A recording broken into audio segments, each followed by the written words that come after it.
Ate, birthday ko ngayon. Pabati naman ako. Lipas din yan, kuya. Kahit small creator lang tayo guys, no? Hindi naman tayo minamalit-malit sana porkit na sumikat ka na Diwata, pero wag ka naman sanang ganyan, no? Birthday niya yung isang tao tapos ganyanin mo. Sayang lang ang kasikatan mo, bro. Sabihin mo na lang sa mga tao na business lang ang aking ano. Pero kung mga ganyan, sayang. Naghahanga pa naman yung mga tao sa'yo, pero ganyan ang ginagawa mo guys. No? Diwata, payo ko lang sa'yo, kahit small creator kami, pero tao din kami. Ngahan pa naman kita Diwata, pero kung makita mo ako ulit, Diwata, never, dudurap pa kita sa harapan mo. Grabe ka Diwata.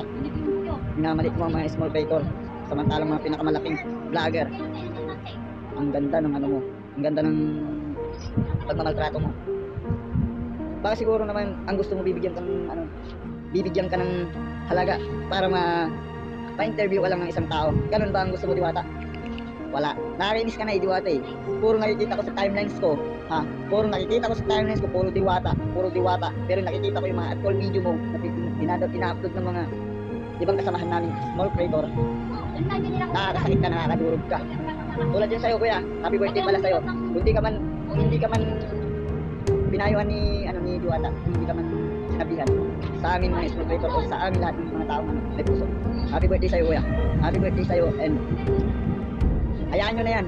Wala rin yan eh. Bakit ano ba meron sa kanya? Na pagmumukha niya yan? So bakit kailangan yung pa-picture pa?